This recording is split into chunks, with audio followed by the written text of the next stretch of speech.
Now the question for you is, suppose if you are seeing 5 swans, they are white in color. Can we believe that all swans are white in color? Eh? What about 10? What about 20? Eh? What about 30?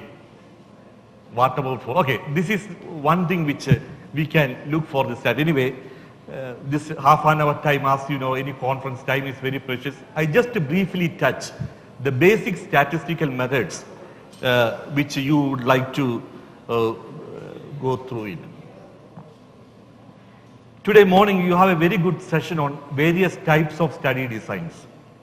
The commonly used study designs may start with one case study. I think the morning Dr. Gautam has explained to you on one case.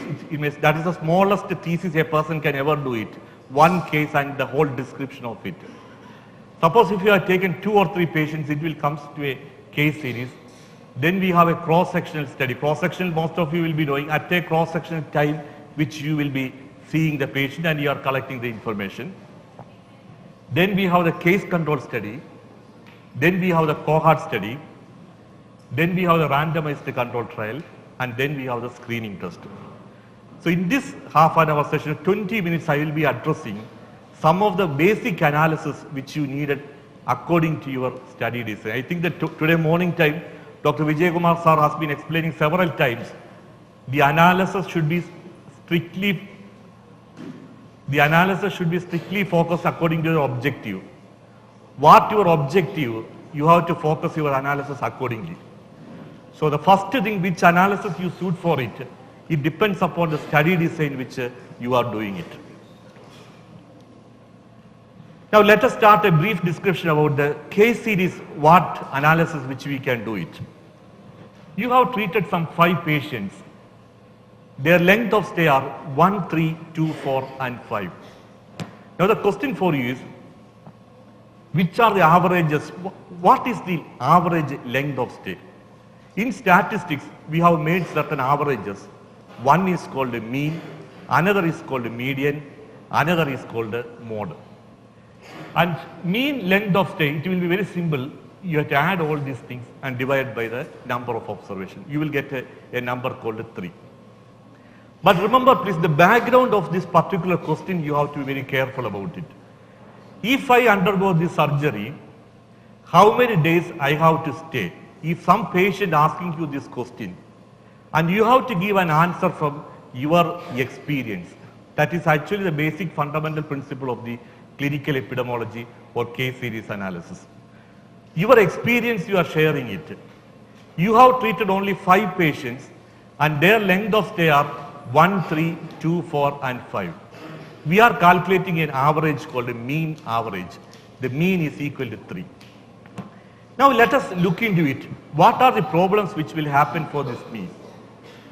If one value is very high, for example, some patients stayed 50 days instead of 5 days, if they have stayed 50 days due to the surgery, the mean length of stay will go up.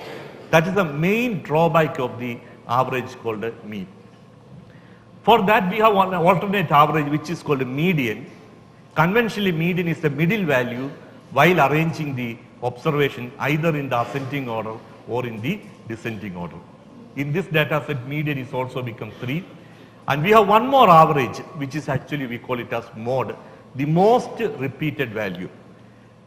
In this particular example which I have told to you, what does this mode conveys?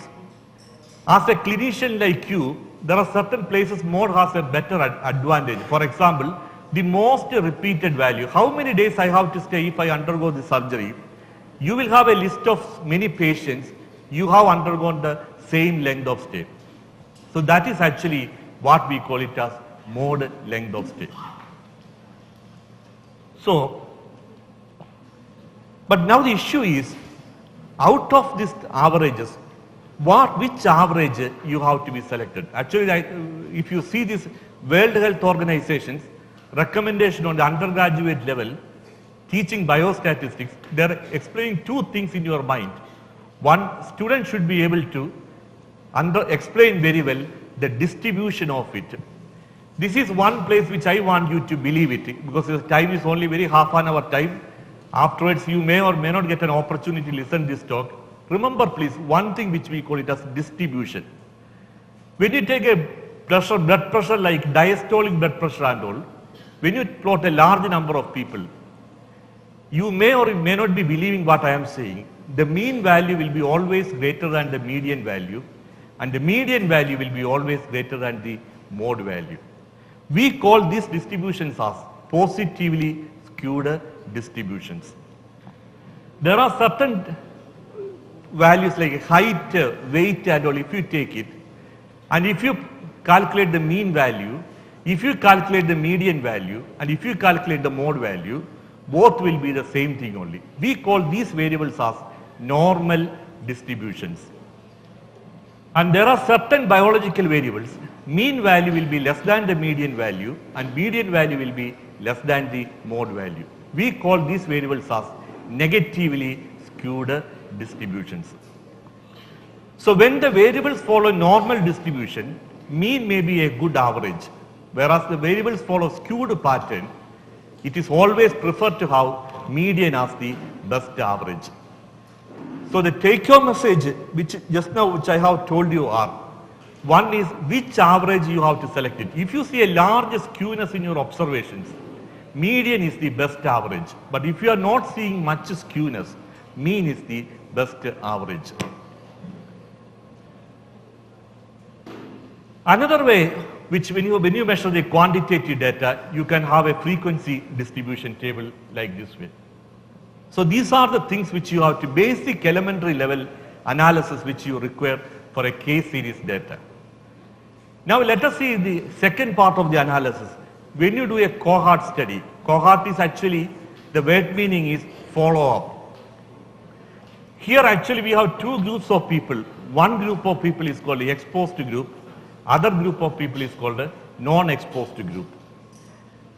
And remember, there is only one small thing which you have to keep it in the mind. When you do this cohort study is, they should be free of disease at the time of study. So these two groups, when you do follow up, in the exposed group, some of them will develop this disease, some of them will not develop the disease. In the non-exposed group also, some of them will develop the disease, some of them will not develop the disease. In this type of a situation, what analysis which you will do? Here one small example which I am just explaining you. There are 51 mothers who are obese in nature.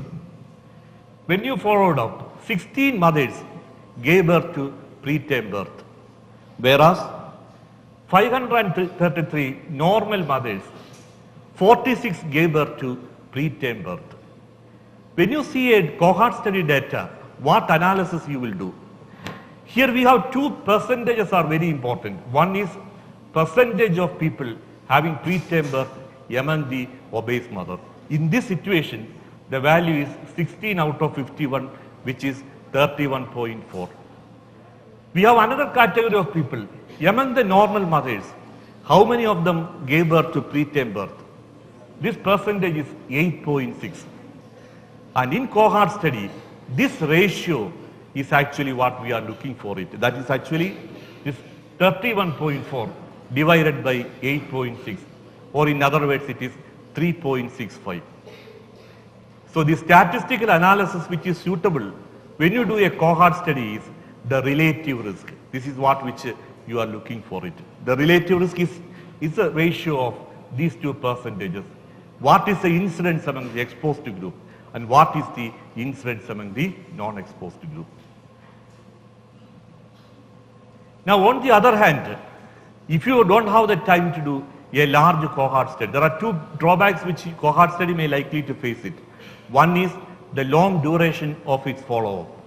Second thing is the crossover nature of the study designs. One group of people may shift to other category of people, other category of people may shift to the other category. So this is the two problems which basically it faces.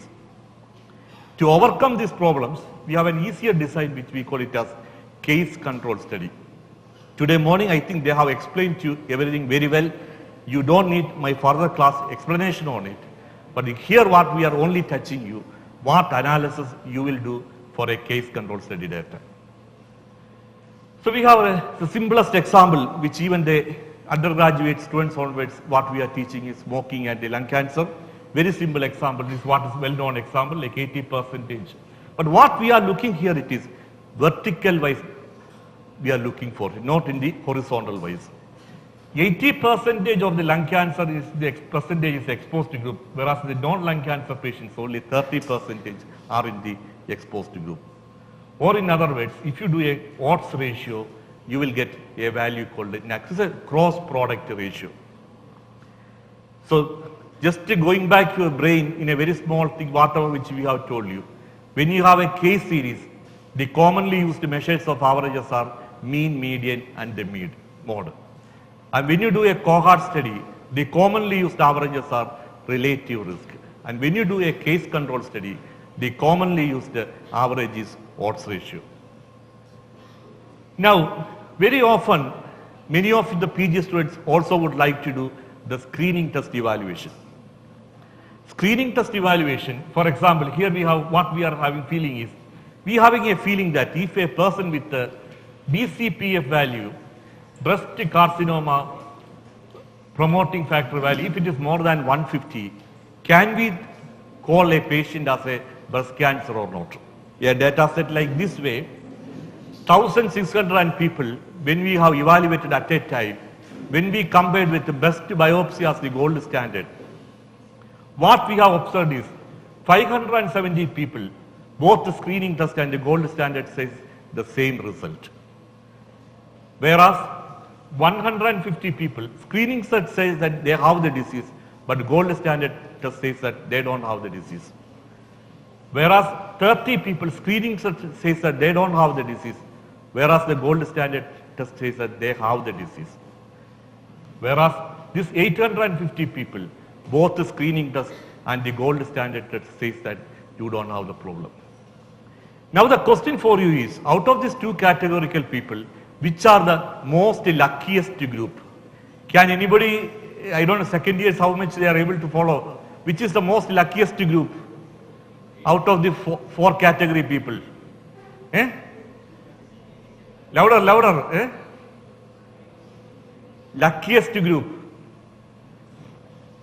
570, 150, 30 or 850, which are the luckiest group? 850 people. They don't have the disease for both the screening test and the gold standard test. Now come for the priority wise. What is happening for this 570? They will be the very unhappy people. Now the issue is both the screening test and the gold standard test says that you don't have the disease. There's no option for them.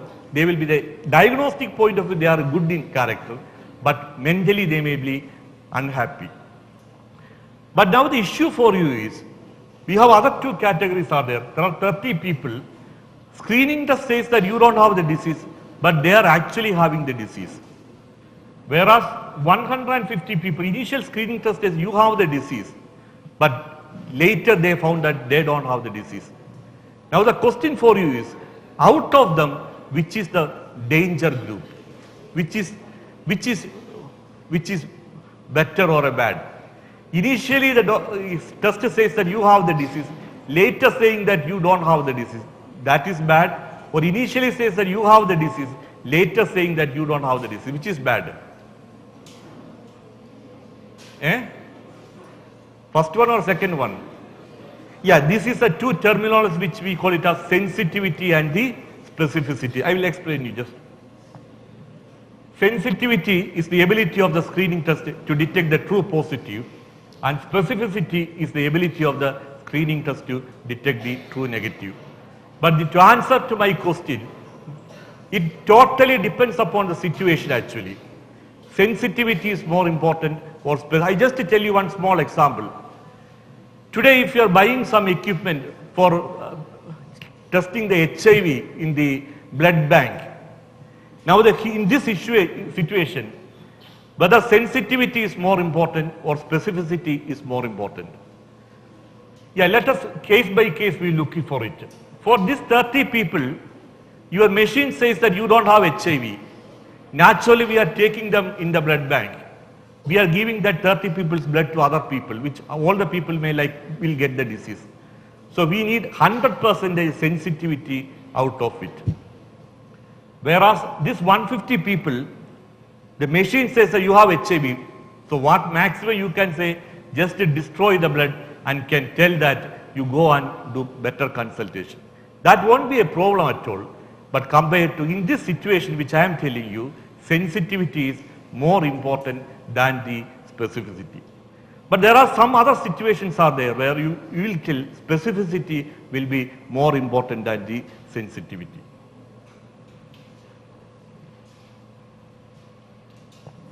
Now, last 7 minutes time, almost students become restless.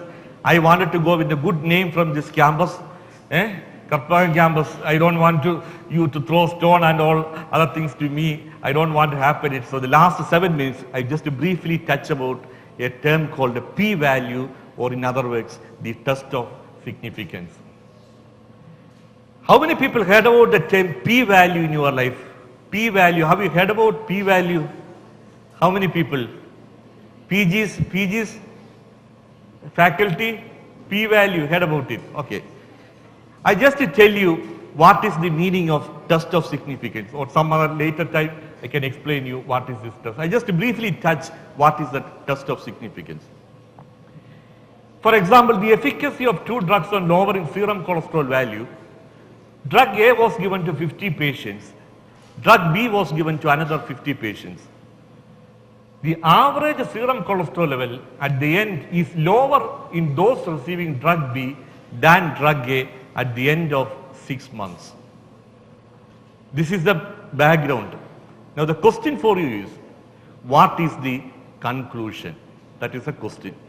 I just go to the slide once again back. Efficacy of 2 cholesterol drugs on lowering serum cholesterol value.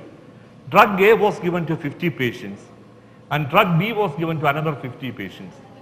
Average serum cholesterol level of those who are receiving drug B is lower for drug B than drug A at the end of 6 months. Now the question for you is, what is the conclusion? Anybody can tell what is the conclusion? But just one more mic if it is there, at least we'll have a discussion on the test of significance. One more mic is there? Yeah. We don't know how much Eh? we don't know how much cholesterol it has reduced at drug A. Yeah, that's a very good point. Just he would like to know how much actual value he would like to know. Just lower is a vague terminology for him. Madam wanted to make some other comments. Just to give the mic to. Sample size is small. Yeah, madam says that madam will not believe this. What is the conclusion itself, I don't know.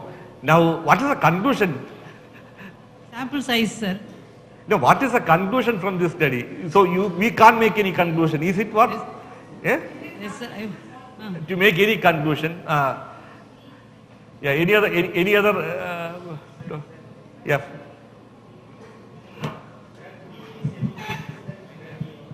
Drug B is Efficacious than drug B is efficacious than B. Yeah. Any other answers?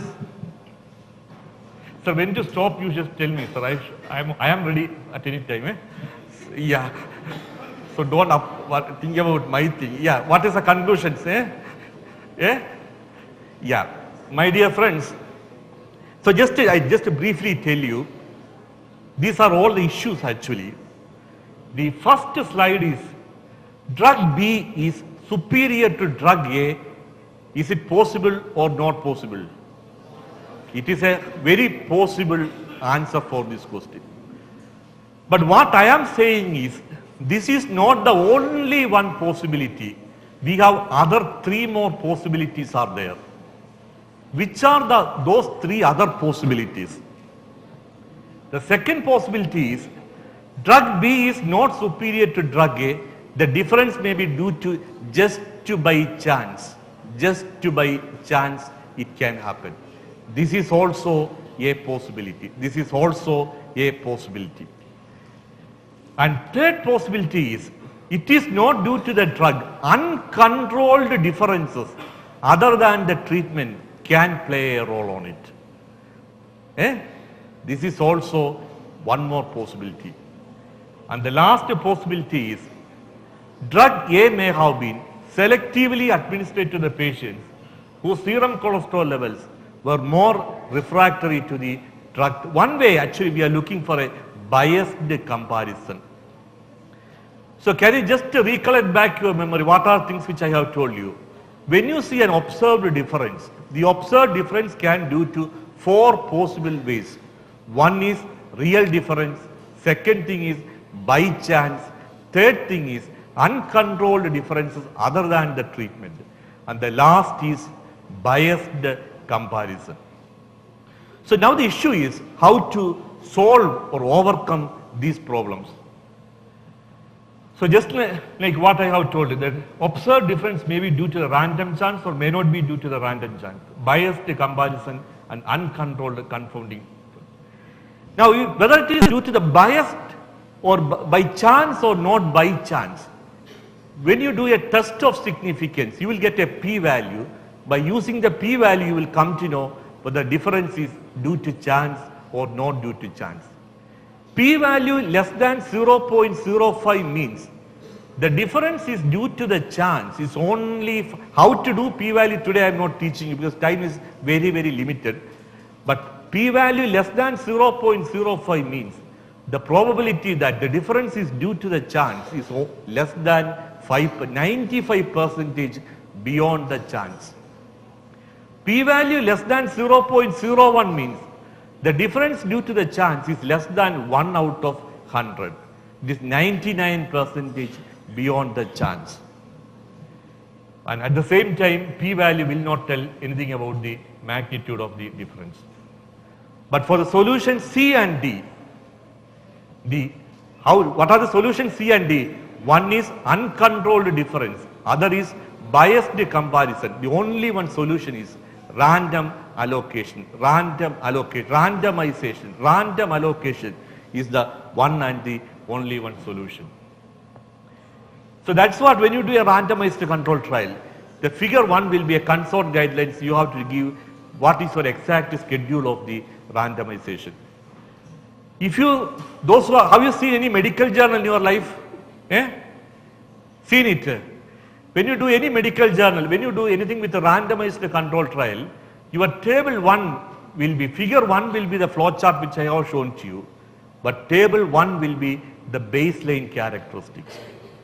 What are the, why it is a, you can't, it is not an option for you, it is the consort guideline that when you do a randomized control trial, your table 1 should be baseline characteristics. There are two reasons are there giving this particular table. One is, this table will tell you whether your randomization has clearly worked out or not. For example, here we have two groups of people. One is vitamin group people, another is placebo group. Whether the baseline characteristics in general are comparable or not. Whether your randomization has worked out well or not. That you will come to know from this particular table. That is the use number 1. We have one more use is there. They have proved that the drug is better than the drug A.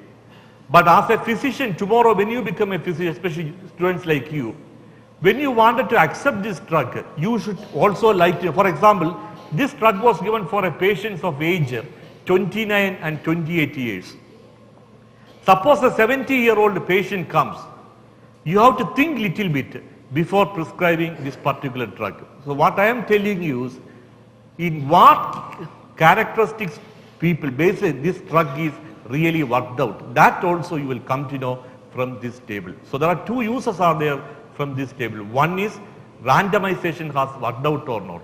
Second thing, tomorrow when you give a drug treatment to a patient, this table will give you which area, which demographic characteristic people that they have done this particular trial. Of course, these are some of the examples. This, if I time later, if I time permits, I will explain you on these things. So we have a test of significance. These are the steps which involve in the test of significance. And just I mention you some of the commonly used test of significance. One is there's a small test which we call the t-test, which mainly uses the two mean values if the statistically significant or not.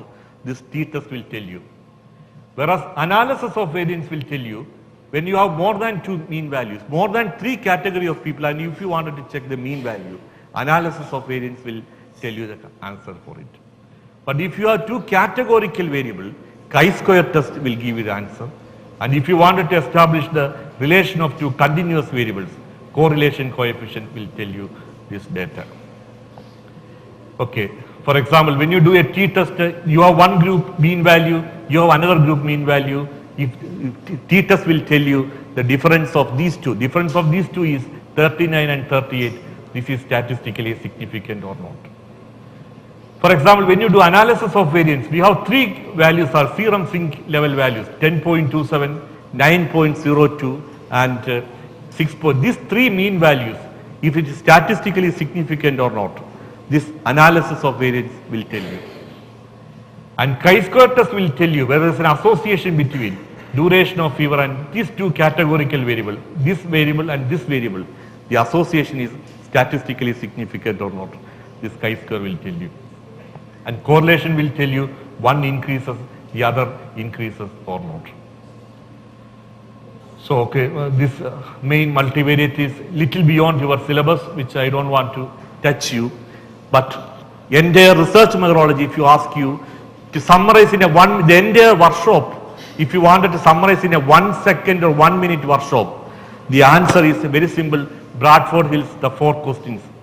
In introduction, you should mention why did you start this study. In the methods, you should write what did you do in the study. And results, you should mention what did you find in this study.